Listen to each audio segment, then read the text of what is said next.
हज 2024 का आगाज़ हो गया है। हिंदुस्तान से तकरीबन 2.25 लाख आज़मीन हज मक्का व मदीना की सरज़मीन पर पहुंच रहे हैं।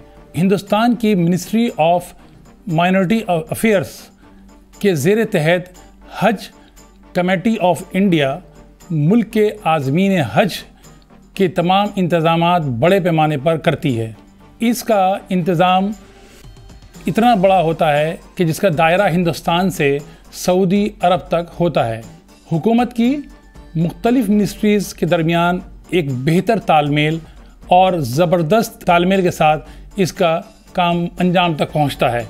इस रूहानी सफ़र को कामयाबी के साथ इख्तिताम तक पहुंचाना ही हज कमेटी का एक मिशन होता है। लातादाद अफसरान की निगरानी में सैकड़ों रज़ाकार कदम कदम पर आज़मीन के साथ होते हैं, जिनका मकसद आज़मीन की सहूलियात का ख्याल रखना होता है और दरपेश मसाइल को या शिकायतों को दूर करना होता है। आज हमारे साथ हैं हज कमेटी ऑफ इंडिया के CEO और इंडियन रेवेन्यू ऑफिसर जनाब लियाकत अली आफाकी साहब, जो हिंदुस्तान से इस रूहानी सफ़र की बहुत करीब से निगरानी करते हैं और तमाम इंतज़ामात और इक़दामात को पाए तकमील तक पहुंचाने की ज़िम्मेदारी निभा रहे हैं। सबसे पहले मैं आफाकी साहब का इस्तकबाल करता हूं। आफाकी साहब, आपका बहुत बहुत शुक्रिया, आपने आवाज़ को अपनी कीमती वक्त दिया। इस सिलसिले में सबसे पहला सवाल मेरा यही रहेगा आफाकी साहब कि ये हज 2024 का आप किस लिहाज से बहुत मुनफरिद और अलग मानते हैं, इंतज़ामात के एतबार से और सहूलियात के एतबार से? सबसे पहले मैं बहुत ज़्यादा मशकूर हूँ आपका और आपके इस चैनल्स का कि आपने मुझे यहाँ पे मदऊ किया। जैसा कि आपका सवाल है कि इस बार का हज पिछले साल के हजों से कैसे मुख्तलिफ है, तो इस बार का हज, देखिए हर साल हज एक नया चैलेंज लेके आता है, तो वैसे इस साल का भी हज जो है एक नया चैलेंज लेके आया। मगर ये हमारी खुशकिस्मती है कि हुकूमत हिंद की जानिब से और वज़ीर बराए अक़लियत उमूर मिनिस्ट्री ऑफ माइनॉरिटी अफेयर्स के जो मिनिस्टर हैं श्रीमती स्मृति ज़ुबिन ईरानी, उनके ज़ेर क़यादत, उनकी लाजवाब क़यादत में जो है इस बार का हज जो है अंजाम पजीर हो रहा है। और इस बार का हज कई मानों में पिछले साल के हजों से मुख्तलिफ है। सबसे पहली चीज़ और जो इसको थोड़ा सा इसमें इनफरादियत बख्शती है वो ये है कि इस बार टेक्नोलॉजी का भरपूर इस्तेमाल हो रहा है। सबसे पहले मैं नाम लेना चाहूँगा हज वीज़ा ऐप का।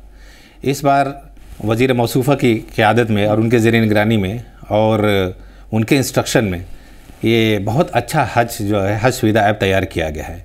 हज वीज़ा ऐप की जो सब कुछ खुसूसियात और उसकी खूबियाँ हैं मैं आपको बताना चाहूँगा। सबसे पहले उसमें यह है कि पहले जो शिकायत होती थी, जो सबसे बड़ी और सबसे ज़्यादा शिकायत जो हम लोगों को मिलती थी हज कमेटी ऑफ इंडिया को, वो होती थी लगेज गुम हो जाने की। अच्छा। तो इस बार इस सुविधा ऐप से एक जो हमको सहूलियत जो मिली हुई है कि अगर आपने अपने लगेज पे बारकोड स्टिकर लगा रखा है और उसको स्कैन कर रखा है, तो आपका लगेज कहीं भी चाहे चला जाए, वो हम हज सुविधा ऐप के ज़रिए से हम उसको ढूंढ निकालेंगे, ट्रेस कर लेंगे। और दूसरी जो शिकायत होती थी वो होती थी हाजियों के गुम हो जाने की। तो इसमें हज सुविधा ऐप में एक SOS करके बटन दिया गया है। तो अगर कोई उसमें इमरजेंसी होती है, जैसे कोई तिब्बी इमरजेंसी होगी या किसी तरह के आप गुम हो गए, आपको रास्ता नहीं मिल रहा है, आप भटक रहे हैं इधर उधर, तो आप उस SOS के बटन को दबाइए और उससे एक इमरजेंसी कॉल जो है हमारे सेंटर को मिल जाएगी कि कोई जो हमारा हाजी है वो मुसीबत में है। और सिर्फ उस पर 10 सेकंड का वीडियो या ऑडियो बना के भेज दे, सिर्फ ये कह दे कि मैं खो गया हूँ या खो गई हूँ, या मुझे अभी इस वक्त तिब्बी मदद की ज़रूरत है, मुझे हार्ट की बीमारी है, या मुझे कुछ ऐसे इमरजेंसी जो मेडिकल इमरजेंसी है वो कह दे, तो वो अपना अगर लोकेशन हमको ना बताएं तब भी सिर्फ उसके बटन दबाने से हम उसका लोकेशन जो है ट्रैक कर लेंगे और फिर हमारा जो अमला है वो वहाँ तक तुरंत पहुँच के उनको जिस तरह की मदद की ज़रूरत होगी वो मदद उनको मुहैया करा दी जाएगी। और उसमें एक और चीज़ है कि जो हमारे खादिमुल हुज्जाज हैं, तो अक्सर पहले शिकायत होती थी खादिमुल हुज्जाज आते हैं और फिर वो गायब हो जाते हैं, मगर इस बार जो है हम इस हज सुविधा ऐप के ज़रिए उनको भी ट्रैक करने का एक एक सहूलत दी गई है हाजियों को, वो पता कर सकते हैं कि उनके इस वक्त खादिमुल हुज्जाज कहाँ हैं, कौन खादिमुल हुज्जाज हैं, उनके नंबर क्या हैं, उनका राब्ता कैसे जो है हम कायम कर सकते हैं। और जो जैसे आप कहीं भी जाते हैं तो कुछ छोटी मोटी शिकायतें हो ही जाती हैं। तो जैसे अगर मान लीजिए कि आप बिल्डिंग में कोई शिकायत है, पानी की कमी है, या आपका एसी काम नहीं कर रहा है, या किसी भी तरह के मसाइल दरपेश हो सकते हैं, तो आपको फिजिकली कहीं ना जा करके, पहले क्या होता था कि आप खुद जा करके ब्रांच ऑफिस में आप शिकायत दर्ज करवाते थे, तो आपको थोड़ा सा तकलीफ होती थी। अब क्या है, अपने रूम में बैठे बहुत सुविधा पे अपने शिकायत दर्ज करवा दीजिए। और चूँकि ये सारी चीज़ें हाईएस्ट लेवल पर मॉनिटर होती हैं, तो उसका रिजॉल्व भी बहुत जल्दी हो जाती है। तो हज सुविधा ऐप ने जो है बहुत ज़िंदगी हाजियों की आसान कर दी है। तो और इसकी कामयाबी इस बात से भी लगा सकते हैं कि अभी तक जो है हमारे ज़्यादातर हाजियों ने इस सुविधा ऐप को जो है अपने मोबाइल पे जो है डाउनलोड कर रखा है और इसका भरपूर इस्तेमाल कर रहे हैं, और जितनी भी शिकायतें मिली हैं बहुत तेज़ी से उसको रिजॉल्व भी की जा रही हैं। तो मतलब आपका कहना है कि कहीं ना कहीं टेक्नोलॉजी ने जो आसानियाँ पैदा की हैं उसमें कहीं हाजियों के अंदर ज़्यादा बेचैनी पैदा हो गई है। मेरे ख्याल में आपने एक बार सब्र के ताल्लुक़ से जो एक मशवरा दिया था हाजियों को कि मतलब कोई शिकायत हो या कोई तकलीफ़ हो तो थोड़ा उसमें बेचैनी नहीं होनी चाहिए, मतलब कि आदमी सुकून से काम कर ले। तो इसमें आप रोशनी डालेंगे? देखिए, आप अगर हम हिंदुस्तानी परिप्रेक्ष्य में बात करें तो आप देखेंगे, आप जब भी कोई हाजी हज के लिए निकलता है, जो भी आज़मीन है, तो एक लफ्ज़ लोग ज़रूर बोलेंगे, भाई सब्र करना। कोई भी जाएगा तो ये जाएगा भाई सब्र से काम लेना। सब्र की तलक़ीन हर कोई करता है, ज़्यादा से ज़्यादा सब्र करें, और ये बहुत अच्छा मशवरा है। और जो है हज जो है सब्र का नाम है। आप देखेंगे अब हज के दौरान आप 3 तरह के सब्र होते हैं। अगर आप देखें तो पहला सब्र होता है जिसको कहते हैं कि सब्र ऑन वर्शिप, मतलब जिसको कहते हैं कि असब्र अलल इबादात या अल ताआ जिसको बोलते हैं, यानी इबादत के लिए सब्र करना। दूसरी होती है कि सब्र अलल माशिया, हाँ, यानी गुनाहों से सब्र करना, जो कहते हैं सब्र ऑन वर्शिप। और तीसरा होता है कि सब्र ऑन डिफ़िकल्टीज़, डिक्रीज, प्रॉब्लम, पेनफुलनेस। तो ये 3 तरह के सब्र होते हैं। तो अब जैसे अब इस आज के अगर वातावरण में बात करें तो जैसे अगर हम कोई भी हाजी जाता है तो इबादत में सब्र क्या होता है कि जब आप गए तवाफ़ करने गए तो किसी की कोहनी लग गई, कोई ने एल्बो मार दिया, आप ये नहीं कि लड़ाई झगड़ा करेंगे, सब्र से काम लेंगे। किसी ने छाता खोला, छाता लग गया आपको, आप तपती धूप में तवाफ़ कर रहे हैं, तपती गर्मी में तवाफ़ कर रहे हैं, नमाज़ पढ़ रहे हैं, नमाज़ अदा कर रहे हैं, सई कर रहे हैं, प्यास की हालत में कर रहे हैं, भूख की हालत में कर रहे हैं, मगर आपका क्या है मरकज़, मतलब आपका जो है हदफ क्या है, ज़्यादा से ज़्यादा इबादत और इस्तिग़फ़ारत में रहना। तो अगर आप सब्र से काम नहीं लेंगे, किसी से धक्का लग गया, अगर आप लड़ाई पे आ गए तो आपका तो हज गया। इसी तरह जैसे सब्र, गुनाहों पे सब्र, क्योंकि वहाँ जब हम एहराम की हालत में होते हैं, जब हम मक्का मुकर्रमा में होते हैं, जब हम हज के लिए जाते हैं, तो हम अपनी ख्वाहिशों पे सब्र करना होता है। बहुत सी ख्वाहिशात होती है, जैसे एहराम की हालत में कोई आदमी सिगरेट नोशी का बहुत ज़्यादा, जैसे मान लो कि आदी हो, तो उसको तो तलब होगी। एहराम की हालत में आप सिगरेट नहीं पी सकते, एहराम की हालत में आप कोई भी खुशबू नहीं लगा सकते, और बहुत से ख्वाहिशात को आपको मारना होता है। इसी तरह से आप जैसे सब्र, आपको कोई अचानक से कोई मुसीबत आ गई, जैसे कोई हाजी गया मदीना मुनव्वरा से, सपोज कीजिए मदीना मुनव्वरा से मक्का मुकर्रमा जा रहा है, बस के ज़रिए जा रहा है, तो अब बस में अचानक जो है एसी का ब्रेकडाउन हो गया, एसी काम नहीं कर रही है, तो आप यह नहीं कि वहाँ पर अवेला मचाने लगेंगे, धरना बैठेंगे, आप वहाँ पे सब्र करेंगे, क्योंकि ये आपके हाथ में नहीं था कि एसी ख़राब हो गई, है ना। इसी तरह आप वहाँ पहुँचे, लगेज आपके बाद पहुँचा, आप अपने होटल पहुँचे मगर लगेज पहुँचने में ताख़ीर हो रही, मगर इसका मतलब ये नहीं कि आप जो है वहाँ पे वावेला मचा देंगे, आप शिकायतें करना शुरू कर देंगे। आप पहुँचे होटल में, आप उस वक्त रूम अवेलेबल नहीं है, तो आप लॉबी में रहेंगे। हो सकता है कि आप पूरे दिन आपको लॉबी में रहना पड़े, जब वो रूम अवेलेबल होगा तब आप जाएंगे, तो वहाँ पे आप सब्र की तलक़ीन दी जा रही है। इसी तरह जैसे आप खाने में, आप बहुत सारे आपको कोई ग़िज़ा पसंद है, तो आपको ये डाइट पसंद है, मगर वहाँ जाके वो नहीं मिलेगा, तो आप उस पर भी सब्र करेंगे। इसीलिए कुरान में भी बहुत जगह कहा जा रहा है इन्नल्लाह मअस साबिरीन। सबसे बड़ी बात तो यही है कि अल्लाह जो है सब्र करने वालों के साथ है, और कुरान में है जिसका मफ़हूम ये है कि अल्लाह का वादा है कि जो सब्र करता है उसको बेहिसाब अजर देते हैं, बेशक। हाँ, तो इसीलिए तो अब चूँकि हुज़ूर सल्लल्लाहु अलैहि वसल्लम ने भी फरमाया है कि सब जो है हज जो है ये दुश्वारी और मुशक्क़तों भरा है, तो जितना मतलब यहाँ पे जितने दुश्वारियों का सामना करना पड़े, जितने मुसीबतों का सामना करना पड़े, ये आपकी इम्तिहान की घड़ी है, और जितना आप सब्र तहम्मुल का मुज़ाहरा करेंगे हज आपका उतना अच्छा होगा। मतलब बात ये है कि जब इस तरह की फैसिलिटीज़ हैं कि आपकी कोई शिकायत हुई, आपने फ़ौरन उसको नोटिस मिला दिया, तो कहीं ना कहीं इससे हज कमेटी के ऊपर दबाव बढ़ता होगा, उनको दूर करने के लिए, शिकायतों को दूर करने के लिए। तो इस सेटअप में आपने कितनी बड़ी चेंजेस लाए होंगे इसमें, कि वो सेटअप कैसा है जो काम करता है उन शिकायतों को दूर करने के लिए, चाहे वो हिंदुस्तान से बैठ के कर रहे हों या सऊदी अरब में बैठ के कर रहे हों? देखिए, सबसे पहली चीज़ ये समझें कि हज जो है हम कैसे वहाँ पे इनेकाद कैसे होता है, ऑर्गेनाइज कैसे होता है हज में। अब हिंदुस्तान में देखिए कि इसमें से 6 मिनिस्ट्री इसमें इन्वॉल्व होती हैं, और देखिए उस मिनिस्ट्री में बाहमी ताउन तालमेल बहुत अच्छा होता है, कोऑर्डिनेशन बहुत अच्छा है। मिनिस्ट्री ऑफ होम अफेयर्स है, मिनिस्ट्री ऑफ एक्सटर्नल अफेयर्स है, मिनिस्ट्री ऑफ माइनॉरिटी अफेयर्स है, मिनिस्ट्री ऑफ सिविल एविएशन है, और मिनिस्ट्री ऑफ फाइनेंस है, और मिनिस्ट्री ऑफ हेल्थ है। तो ये 6 मिनिस्ट्री देखें कितने अच्छे कोऑर्डिनेशन इनका है कि हम अभी तक सीमलेसली बिना किसी मुसीबत के दिक्कत के हम जो है हज जो है वहाँ पे उसका जो है कंडक्ट कराते हैं। तो अब इसके अलावा जो है जो मिनिस्ट्री ऑफ माइनॉरिटी अफेयर्स है वो डेपुटेशनिस्ट की एक पूरी जो है कंटिजेंट भेजती है। इस वक्त है 600 के करीब जो है हमारे कोऑर्डिनेटर जो डेपुटेशनिस्ट है और डॉक्टर्स की टीम वहाँ पे दिन रात 24 घंटे काम पे वहाँ पे लगी हुई है।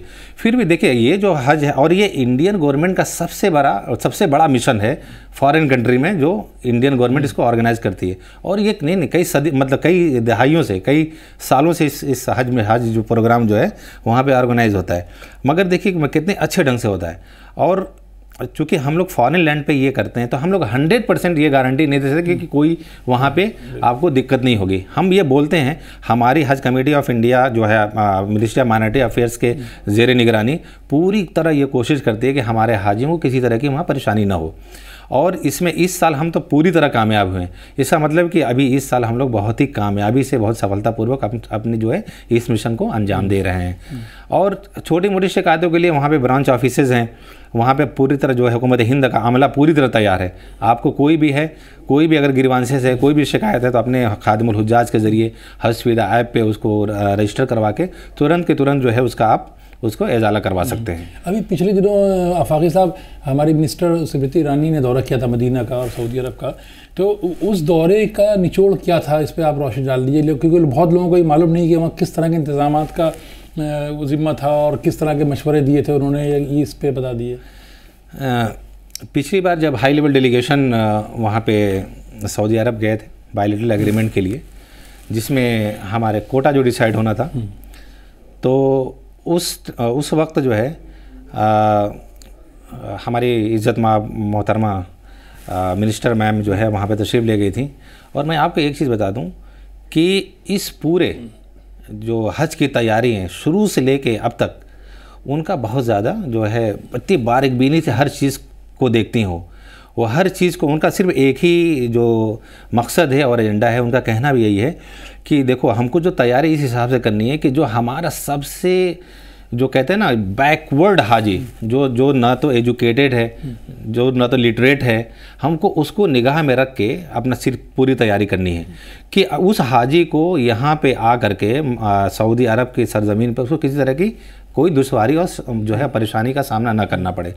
तो उसके हिसाब से उन्होंने पूरा जो है हमको जो है इंस्ट्रक्शन दिया था वैसे, और हम लोगों ने पूरी तैयारी उनकी जो है ज़री निगरानी और जो मिनिस्ट्री ऑफ माइनॉरिटी अफेयर्स है। आपको ताज्जुब होगा कि इस बार का पूरा हज है तो देखिए जो है वज़ीर मौसूफ़ा जिनका मोहतरमा स्मृति ईरानी के ज़ेर क़यादत में पूरा हो रहा है। और जो ऑफिसर जो इसको पूरी तरह से जो इसको कंट्रोल किए हुए, CPS बख्शी सर जो हमारे जॉइंट सेक्रेटरी हैं, और जो श्रीनिवास सर जो सेक्रेटरी सर हैं, और CPS बख्शी सर को मैं मतलब कि जितनी भी तारीफ़ करूं, उन्होंने इतने ज़्यादा और इतने अच्छे अंदाज में हर चीज़ की उन्होंने जो है ऑर्गेनाइज़ किया है, और हर चीज़ की बहुत मतलब बारीकबीनी से जो है मॉनिटरिंग करते हैं कि इस बार का हज जो है बिल्कुल जो कहते हैं ना लामिसाल हज हो, मिसाली हज हो, कि जब पहले कभी ना हुआ और ना शायद आगे कभी हो। शायद आने वाले वक्त में तो हम तो यही दुआ करेंगे कि आने वाला हर जो है हज जो है सुविधा से भरा हो, सहूलियात से भरा हो। मगर इस बार जो है वज़ीर मैडम ने बहुत अच्छे से इस सबको मॉनिटर किया है। उन्होंने हर चीज़ का जायज़ा लिया है कि कहीं भी इवन उन्होंने जो अकोमोडेशन मदीना के जो उनका दौरा था, उन्होंने मदीना अकोमोडेशन में जो पहले परेशानियाँ होती थी उनके जब उनके सामने लाया गया तो उन्होंने बहुत अच्छे मशवरे दिए। और इस बार जो हम लोग वहाँ के अकोमोडेशन आपको सुन के बहुत खुशी होगी कि इस बार पहली बार हिस्ट्री में जो है हम अपने इंडियन पिलग्रिम्स के लिए मदीना मुनव्वरा में जो है 100% अकोमोडेशन हम मरकज़िया एरिया में कर रहे हैं। मरकज़िया एरिया में आपको बता दूं, मरकज़िया एरिया वो होता है जो मस्जिद नबवी के 200, 250 या 400 मीटर के जो अंदर में होता है जो एरिया, उसको मरकज़िया कहते हैं। इससे पहले हम लोग जो अकोमोडेशन लेते थे वो 60-40 या 70-30% के रेशियो के हिसाब से लेते थे। यानी 70% जो है हाजी वो मरकज़िया एरिया में होते थे और 30% आउट ऑफ मरकज़िया होते थे, मे भी 1.5 किलोमीटर 2 किलोमीटर मस्जिद नबवी से दूर। या तो 60% होते थे मरकज़िया में और 40% बाहर होते थे। मगर इस बार मैडम की जो है क़यादत में जो है हम लोग ये कामयाबी हासिल किए हैं कि इस बार 100% जो क़याम है हमारे हिंदुस्तानी हाजियों का, वो जो है हमने मरकज़िया में जो अकोमोडेशन सिक्योर किया है। तो ये बहुत बड़ी उपलब्धि है। तो इसमें आफाक़ी साहब एक चीज़ होती है कि कॉस्ट कटिंग, हुकूमत ने कई जगह ऐसा किया है कि कॉस्ट कटिंग कम की है ताकि हाजियों पे बोझ कम पड़े या इस सफ़र जो हो ज़रा सस्ता पड़े। तो इस सिलसिले में हज कमेटी का हुकूमत ने किस तरह के इक़दाम किए हैं, कहाँ से मतलब ये अखराजात कम करने की कोशिश की है? देखिए ये भी मुझे बता दें बड़ी खुशी हो रही है कि इस बार का हज जो है पिछली बार के हज से जो है काफ़ी सस्ता है। हमने आप देखें, अगर वैसे तो होता है कि आने वाले मतलब वक्त जैसे तो वक्त बीतता है चीज़ें महंगी होती जा रही हैं, जो नेचुरल प्रोसेस है। मगर इस बार जो है टीम एफर्ट्स जो हमारी जो इतनी अच्छी रही है, मिनिस्ट्री ऑफ माइनॉरिटी अफेयर्स के जो उसके जो अंडर सुपरविज़न, और हम लोग हर चीज़ जो है बहुत टाइमली ऑर्गेनाइज़ किए हैं। जिससे टाइमली जो है हम लोगों ने एयर टेंडर फ्लोट करना और उसको फाइनलाइज़ करना। तो अगर हम टाइम से पहले कोई चीज़ें करते हैं तो चीज़ें काफ़ी उसमें जो है हमको सस्ती पड़ती हैं। तो इस बार भी जो है, और हम लोगों ने जो है इस बार नेगोशिएशन भी बहुत ज़्यादा जो हार्ड किया है अब, और एक ऐसा एटमॉस्फेयर क्रिएट करने की कोशिश की जैसे कंपटीशन हो अमंग द कंपनीज़ और हमको चीज़ें जो है सस्ती मिलें। तो उसमें हम पूरी तरह कामयाब हुए हैं। अच्छा, एक चीज़ और बहुत अहम है कि अभी हालिया सालों में, जैसे कि आप पिछले चंद सालों में देखें तो हिंदुस्तान और सऊदी अरब के ताल्लुकात देखिए आप बहुत अच्छी उसमें मरहले में हैं और बहुत मिसाली ताल्लुकात सामने आ रहे हैं दोनों के। इन बाहिमी ताल्लुकात का और इस सफ़र हज पे या इस मिशन पे क्या फ़र्क पड़ता है, क्या असर पड़ता है? देखिए, हिंदुस्तान और जो है ममलकत सऊदी अरब का ये ताल्लुकात जो है ये नया नहीं है, ये बहुत पुराना बाहमी जो ताल्लुकात, बहुत अच्छे रिलेशन रहे। हाँ, बहुत मतलब जो कहते हैं कि बहुत पुराने और बहुत गहरे हमारे रिलेशन रहे। तो हज में भी उसका बिल्कुल असरात तो आपको दिखेंगे। और आप देखेंगे जो है हिंदुस्तान दुनिया में दूसरा मुल्क ऐसा है जहाँ से सबसे ज़्यादा हाजी यहाँ से तशरीफ़ ले जाते हैं। तो ये हमारे अच्छे जो है ताल्लुकात का नतीजा ही है कि जो है ममलकत सऊदी अरबिया ने हमारे जो है कोटा को भी बढ़ा करके 1,75,000 से ज़्यादा कर दिया है, जो इंडिया में सेकंड नंबर पे है। एक चीज़ बहुत अहम थी जो ख़बरों में सुर्खियों में रही है, एक गैर महरम के साथ ख़वातीन का हज करना। और ये मेरे ख़्याल में हिंदुस्तान की पहल के बाद ये सिलसिला शुरू हुआ है। तो इसमें हुकूमत का क्या रोल रहा और अब इस कदम का क्या असर नज़र आ रहा है आपको? देखिए, इसके लिए जो है ममलकत सऊदी अरबिया और हिंदुस्तानी हुकूमत दोनों का जो इक़दाम है काबिल सताइश है। जितने भी हम लोग तारीफ़ करें कम है। अब इसमें अब हम जो है लेडीज़ विदाउट महरम, गैर महरम ख़ातिन को हम तब तक नहीं भेज सकते थे जब तक कि ममलकत सऊदी अरबिया उसकी इजाज़त नहीं देता। तो इसको जो है पिछले सालों से सऊदी अरब हुकूमत ने इसकी इजाज़त दे दी कि अब गैर महरम ख़ातिन भी हज के लिए आ सकती हैं। और इस साल के जो है जो हमारा बायलैटरल एग्रीमेंट में उसमें भी इस इक़दाम की जो है हुकूमत हिंद के इस स्टेप की बहुत ज़्यादा तारीफ़ की गई है कि हम लोग ने इस पर बहुत प्रोएक्टिव होकर इस पर काम किया है। और जैसे पिछले साल से ज़्यादा इस बार जो है गैर महरम ख़वातीन हज के लिए तशरीफ़ ले जा रही हैं, जो इस बात का इशारा देती है कि ये जो गैर महरम ख़वातीन का जो जाना अब ये लोगों में काबिल क़बूल है। तो क्या ये सिलसिला दूसरे मुल्कों से भी शुरू हो गया है? अब जो हुकूमत अगर सऊदी अरबिया ने इस चीज़ को किया है तो दूसरे ममालिक से भी आ ही रहे होंगे। अच्छा, सऊदी अरब में काम करते हुए जैसे यहाँ हमारी 5-6 मिनिस्ट्रीज़ उसमें इन्वॉल्व रहती हैं, किस तरह की पेचीदगियों का सामना करना पड़ता है आप लोगों को और किस तरह के जो मुश्किलात होती हैं या कोऑर्डिनेशन में जो तरीक़े होते हैं वो क्या होते हैं? उसमें कभी कोई प्रॉब्लम आ रही है तो किस तरह सॉल्व करना होता है, उसको किस तरह हैंडल करते हैं जब 5-6 मिनिस्ट्रीज़ उसमें इन्वॉल्व होती हैं ओवरऑल? तो देखिए, ये हज को कंडक्ट कराने में जब ये जितने भी प्रोसेस इसको इसके लिए जो है मिनिस्ट्री ऑफ माइनॉरिटी अफेयर जो है नोडल एजेंसी है, ये नोडल मिनिस्ट्री है। और ये अमंग द ऑल द 6 जो मिनिस्ट्रीज़ हैं उसमें ये कोऑर्डिनेट कराती हैं। तो मैंने जब से 4 सवाला मैंने अभी तक किसी भी मुश्किलात को नहीं देखा। मैंने ये देखा कि इतना अच्छा कोऑर्डिनेशन है सभी मिनिस्ट्री में, हर काम बहुत टाइमली हो रहा है। जैसे हमारे डॉक्टर्स की जो टीम भेजना है जो मिनिस्ट्री ऑफ हेल्थ के थ्रू जाती हैं, उन्होंने भी वक्त से पहले अपने सारे जो स्टेप्स हैं उन्होंने ले लिए और डॉक्टर्स की टीम पैरामेडिक्स की टीम जो है उन्होंने भेज दी है। इसी तरह civil ministry of civil aviation ने वक्त से मतलब बर वक्त, बल्कि कहेंगे वक्त से पहले ही एयर चार्टर्स के जो भी टेंडर्स है वो निकाल दिए और उसको फाइनलाइज कर दिया। तो इसी तरह जो सिक्योरिटी का इशू हो, इमिग्रेशन का इशू हो, मिनिस्ट्री ऑफ हेल्थ के जरिए ये सारे मतलब बहुत अच्छी तरह सभी रिजॉल्व हो जा रहे हैं। उसी तरह जैसे मिनिस्ट्री ऑफ माइनॉरिटी अफेयर्स यहाँ पे एज ए नोडल मिनिस्ट्री है, उसी तरह मिनिस्ट्री ऑफ एक्सटर्नल अफेयर है जो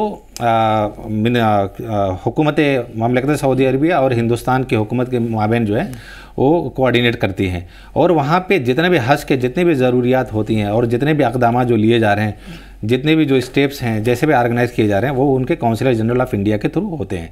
तो मतलब कोऑर्डिनेशन बहुत अच्छा है किसी भी और इसमें जो है ममलकत सऊदी अरबिया जो सऊदी गवर्नमेंट है इसमें पूरी तरह सपोर्ट करती है, पूरा हेल्प करती है।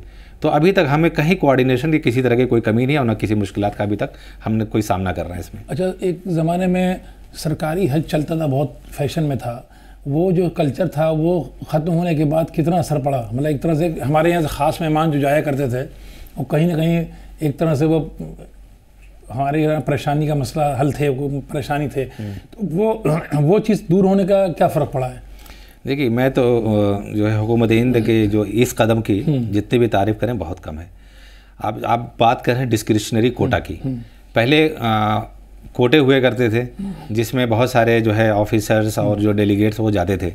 तो पिछले साल हमारे ऑनरेबल मिनिस्टर के जो उन्होंने इनिशिएटिव लिया है उसमें ये डिस्क्रिशनरी कोटा जो है उसको अबॉलिश कर दिया पूरी तरह। और ये था कि अब यहाँ पे चूँकि हज भी देखिए ना, हज जब वहाँ पे जाते हैं सब एक होते हैं, तो उन्होंने बोला कि हज जैसे मुक़द्दस चीज़ पे हम क्यों डिस्क्रिमिनेशन करें।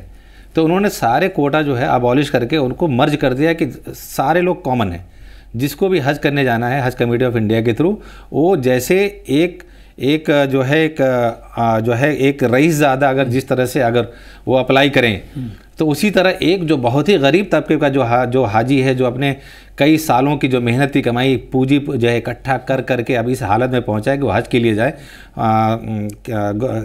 हज कमेटी ऑफ इंडिया के थ्रू। तो अब ये दोनों एक स्टेप पे हैं, यानी दोनों अब एक समान है, दोनों में अब कोई जो है उसमें डिस्क्रिमिनेशन नहीं है। अब दोनों को क्या है कि ये अप्लाई करना पड़ेगा हज कमेटी ऑफ इंडिया के थ्रू और दोनों हज के लिए जा सकते हैं। तो अब उसके लिए कोई किसी के लिए अब कोई कोटा नहीं रहा।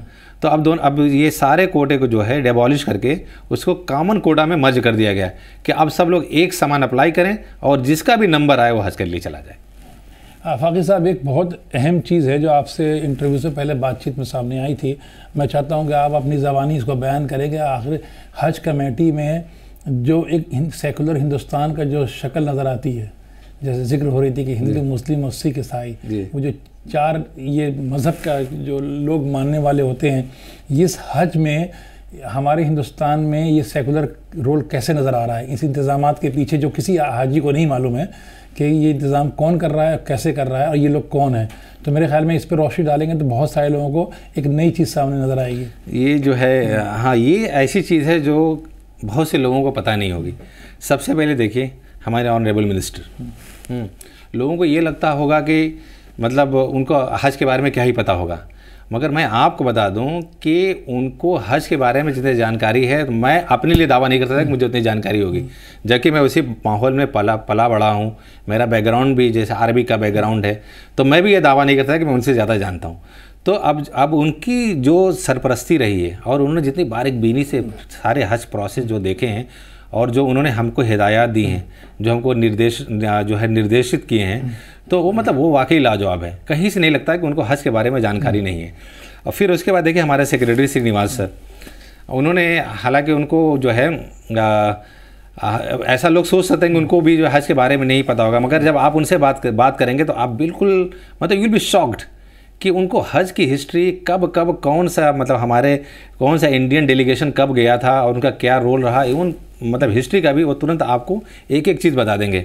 और जो हमारे ऑनरेबल लर्नेड जो है जॉइंट सेक्रेटरी CPS बख्शी साहब, जो बख्शी साहब जो हैं, तो वो देखेंगे तो सिख कम्युनिटी से आते हैं, मगर देखिए पिछले साल का भी हज और इस साल का पूरी बागडोर उन्होंने संभाल रखी है। और मैं आपको बता दूं कि इस बार का हज जो आप देख रहे हैं बिल्कुल जो है सीमलेसली और बिल्कुल हैसल फ्री जो हो रहा है, ये सिर्फ उनकी ही देन है। ये हज सुविधा ऐप उन्होंने इतनी अच्छी तरह से इम्प्लीमेंट करवाया। और आप देख रहे हैं सारे जो है मिनिस्ट्री में कोऑर्डिनेशन, उनका प्रो एक्टिव रोल, उनको मतलब आप उनके सामने कोई भी प्रॉब्लम लेके चले जाइए, वो ऐसे चुटकियों में बिल्कुल उसको सॉल्व करते हैं। कहीं किसी से भी बात करना बिल्कुल हेजिटेट नहीं करते, बिल्कुल टाइम लेते हैं, बहुत क्विक डिसीजन लेते हैं। तो आप इसमें देख रहे थे कि इसमें हिंदू, मुस्लिम, सिख, ईसाई, पारसी, मतलब सभी लोग हैं, और सभी लोगों के आपसी जो है कोऑपरेशन से हम लोग इतना सक्सेसफुल हज जो है इस बार जो है ऑर्गेनाइज करने में कामयाब रहे हैं। आफाक साहब, अब तक की जो बातें मालूम हुई हैं, जो इस साल का हज हो रहा है, इसके इंतजाम सब मालूम हुए, आप मुझे बताइए अब अगले साल की ये मिशन तो आपका निपट जाएगा इंशाल्लाह हज के साथ साथ, आपने क्या मुस्तकबिल के हज के लिए भी कोई प्लानिंग कर रखी है? इसमें किस तरह का और फैसिलिटीज़ के ताल्लुक से या जो इंतजामात के ताल्लुक से? जैसे मैंने शुरू में आपको बताया कि हर साल जो है हज के लिए एक नया चैलेंज होता है। तो अभी तो हम इस साल का जो है अभी मेन जो है अभी कोर पीरियड हज का जो है अभी आना बचा हुआ है, जिसको हम मशायर रीजन कहते हैं, जो मीना, मुज़दलिफ़ा और अरफात का जो होता है। तो बेसिकली हज जो है वो 5 दिनों का जो होता है। तो अभी और सबसे ज़्यादा हमारे चैलेंजेस वही होते हैं। अगर हमने उसको अच्छे से निकाल लिया तो हमने कैसे हज का इंतज़ाम किए ये वहीं से पता चलता है। तो इंशाल्लाह हमें उम्मीद है कि वो भी बहुत अच्छे से निपट जाएंगे। इंशाल्लाह 13 तारीख से जो है 12-13 तारीख से हमारे हाजी जो है वहाँ पे मशायर रीजन में पहुँचना शुरू हो जाएंगे।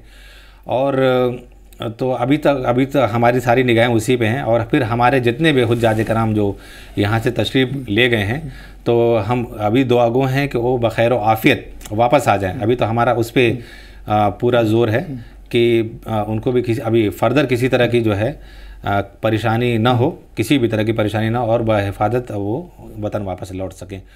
और हज तो पूरे साल की तैयारी का नाम है। अभी हमारी लास्ट फ़्लाइट जो वहाँ से आएगी वो 21 जुलाई को आएगी यहाँ पे। उसके बाद फिर हम लोग जो है सितंबर से मतलब तैयारी, फिर अगले हज की तैयारी शुरू कर देंगे। तो और उम्मीद है कि जो इस बार की जिस टीम ने बिल्कुल सीमलेसली और हैसल फ्री जिस तरह से काम किया है, तो आने वाली जो भी टीम रहे और जो भी क़यादत रहे, तो उसमें इंशाअल्लाह वो अच्छा ही काम करेंगे और आने वाले सारे हज जो इसी तरह अच्छे ढंग से ऑर्गेनाइज होते रहेंगे। मेरे ख्याल में इस बार हाई स्पीड ट्रेन का एक रोल रहा था बहुत अहम। ये बहुत अच्छा आपने याद दिलाया। इस बार जो है सिर्फ हिंदुस्तानी नहीं बल्कि आलमी तारीख़ में ये एक बहुत खुशगवार वाक़या है कि पहली बार हमारे हिंदुस्तान से 35,000 लगभग 35,000 हाजी जो है जद्दा से मक्का बुलेट ट्रेन के ज़रिए जो है वो हज करने के लिए जाएंगे। अभी तक क्या होता था कि जो है जिद्दा से बाई बस जाते थे, जो कि 5-6 घंटे का सफ़र होता था, मगर इस बुलेट ट्रेन के सफ़र की वजह से उनको बहुत ज़्यादा सहूलत और कंफर्टेबिलिटी बहुत ज़्यादा आ गई है। जो 5-6 घंटे का सफ़र होता था सिर्फ महज जो है आधे घंटे में वो लोग जिद्दा से मक्का तशरीफ़ ले जाएंगे। और ये भी अपने आप में मतलब बहुत अनोखा और एक जो है खुशगवार तजर्बा होगा हमारे हाजियों के लिए बुलेट ट्रेन से भी सफ़र करना। और ये हमारी जो है गवर्नमेंट की कोशिशों का नतीजा रही है कि जो इस तरह की सहूलियात जो है हमारे हाजियों के इस बार फराहम हो रही है। किस तरह का रिएक्शन वहाँ से मिल रहा है आपको हाजियों का, जो हाई स्पीड ट्रेन के ताल्लुक? जो हाई स्पीड ट्रेन से आ रहे हैं मतलब उनका मतलब आप उनको देखेंगे जब उनका रिएक्शन, तो आपको दिल से खुशी होगी। और वो दिल से रिएक्ट कर रहे हैं कि मतलब इतनी ज़्यादा खुशी का वो इजहार कर रहे हैं कि वो जैसे नहीं होता कोई ऐसी चीज़ जो नाकाबिल यकीन हो और उनको मिल गई हो, तो अनबिलीवेबल लाइक उनका जो रिएक्शन आता है, वाह अनबिलीवेबल, मतलब बुलेट ट्रेन से और हम महज जो है जो 6 घंटे का सफ़र आधे घंटे में सफ़र कर लिए। तो आप ये देखिए, एक तो मतलब कई तरह की मतलब उनको सहूलियात मिल गई और कई तरह की मुसीबतों और परेशानियों से बच गए। जो कि एक थकान उसकी होती थी, जो कि यहाँ से वो मतलब 12-13 घंटे की थकान के बाद वहाँ पहुँचते थे, फिर वहाँ जाके अगर मतलब उनको आधे घंटे में फिर अपने रिहाइशगाह पे पहुँच जाए और उनको थकावट दूर करने का मौका मिल जाए, तो इससे ज़्यादा खुशी और कुछ नहीं। भाई जाहिर बात है, पहले कहीं शिप का सफ़र होता था जी, तो पानी के जहाज़ का, तो वो एक तवील सफ़र होता था। उसके बाद लोग जहाज़ पे आए। अब वहाँ जाने के बाद लोगों का तसव्वुर ऊँट के ज़माने का होता है। अचानक अगर बुलेट ट्रेन सामने आए तो जाहिर बात है फ़र्क पड़ता है उससे। तो ये थी बातचीत लियाकत अली आफाकी साहब के साथ, जो हज कमेटी के CEO हैं। और देखिए आफाकी साहब ने बहुत अच्छी चीज़ें बताई, जहाँ वहाँ आज़मीन हज के लिए जो इंतज़ामात थे, टेक्नोलॉजी से कैसे जोड़ा, उस टेक्नोलॉजी ने जहां हाजियों के लिए आसानी पैदा की है, वहीं हज कमेटी पे कहीं ना कहीं ज़्यादा दबाव पैदा किया। उनकी शिकायतों को, उनकी दिक्कतों को दूर करने में तेज़ी लाने के लिए एक नेटवर्क बनाना पड़ा, एक पूरा ढांचा तैयार करना पड़ा उसके लिए जल्द से जल्द कोई शिकायत हो तो दूर किया जाए। इसके साथ एक बहुत ही अच्छी चीज़ सामने आई है हम लोगों के, वो है हज कमेटी और के इस मिशन के पीछे जो हिंदुस्तान का सेकुलर किरदार है और जो हिंदुस्तान की अपनी गंगा जमनी तहज़ीब है और जो हमारी एक विरासत है, उसका एक जो रोल सामने आया है कि इन पूरे इंतज़ामात में, जिसको कि आफाकी साहब ने बताया कि हिंदुस्तानी हुकूमत का मुल्क से बाहर सबसे बड़ा मिशन है और उसको कंट्रोल करने वाले, उसको ऑर्गेनाइज़ करने वाले, उसको हैंडल करने वाले हिंदू, मुस्लिम, सिख, ईसाई, पारसी सब हैं। तो ये हिंदुस्तानी मुसलमानों को भी मालूम होना चाहिए और ये दुनिया को भी मालूम होना चाहिए कि हम क्यों ख़ास हैं, हम इस दुनिया में क्यों ख़ास माने जाते हैं, हमारी तहज़ीब, हमारी कल्चर ये हमारे लिए एक ख़जाना की तरह क्यों है। ये सबसे बड़ा मैसेज है और ये चीज़ सबको मालूम होनी चाहिए कि जब मिनिस्टर हमारी स्मृति ईरानी गई थी तो उन्होंने क्या इंतज़ामात किए थे और किस तरह उन्होंने जो इस रूहानी सफ़र पर जाते हैं उनको कि एक भी शिकायत ना हो, उनको तकलीफ़ ना हो, हर पहलू का जायज़ा लिया था। तो ये 3 चीज़ें 4 चीज़ें ऐसी हैं जो इस इंटरव्यू में सामने निकल के आई हैं और मैं समझता हूँ कि हमारे जो हिंदुस्तान की तहज़ीब का जो पहलू निकल के सामने आया है वो इस इंटरव्यू का निचोड़ है। वो ये हमारे मुल्क की ताकत है और यही हिंदुस्तानियों का फ़ख्र है। मैं आफाकी साहब का शुक्रिया अदा करूँगा कि आपने हमारे स्टूडियो में आए, आपने जो चीज़ें बताई मेरे ख़्याल में वो अब तक सामने नहीं आई थी और ये आना बहुत ज़रूरी थी। तो बहुत बहुत शुक्रिया। बहुत बहुत शुक्रिया।